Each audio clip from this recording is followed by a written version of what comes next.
کہا جاتا ہے کہ بغداد کے شہر میں ایک شیطان صفت ملحد ہر روز بازار میں آ کر مسلمانوں سے سوالات کیا کرتا تھا۔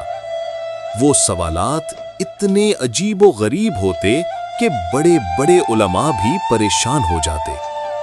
کبھی کوئی قرآنی آیت سے جواب دیتا مگر وہ کہتا میں عقلی دلیل چاہتا ہوں۔ ایک دن وہی ملحد پھر بازار میں سوالات دہرا رہا تھا کہ اچانک ایک 11 سالہ بچہ آگے بڑھا اور بولا میں تمہارے سوالوں کے جواب دوں گا۔ سب حیران رہ گئے اور وہ ملحد ہنسا، یہ بچہ یہ کیا جواب دے گا؟ مگر بچہ پر اعتماد تھا۔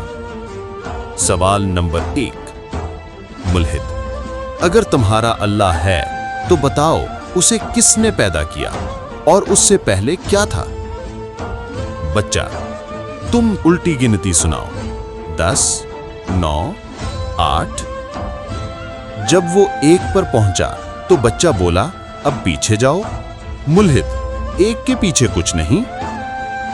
بچہ مسکرایا اور بولا بس ایسے ہی، اللہ ایک ہے، اس سے پہلے کچھ نہیں، وہ ہمیشہ سے ہے، ازل سے ہے، ابد تک ہے۔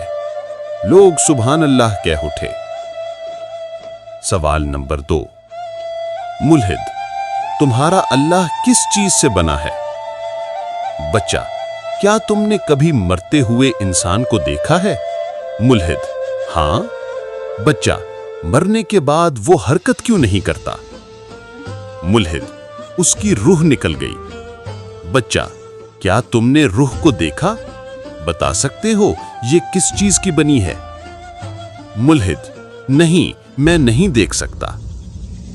بچہ بولا جب تم روح کو دیکھ نہیں سکتے مگر مانتے ہو کہ ہے تو پھر تم خالق کے بارے میں کیوں پوچھتے ہو کہ وہ کس چیز سے بنا ہے؟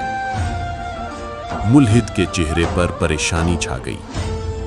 سوال نمبر 3، ملحد، تم کہتے ہو کہ اللہ ہر طرف دیکھتا ہے، ابھی وہ کدھر دیکھ رہا ہوگا؟ بچہ، کیا تم نے کبھی اندھیرے کمرے میں موم بتی جلائی ہے؟ ملحد، ہاں۔ بچہ، اس کی روشنی کس طرف ہوتی ہے؟ ملحد، ہر طرف۔ بچہ، تو سن لو، اللہ آسمان و زمین کا نور ہے، اسی طرح وہ ہر طرف دیکھتا ہے۔ سوال نمبر 5، ملحد، جنت میں کھانے پینے کے باوجود حاجت کیسے نہ ہوگی؟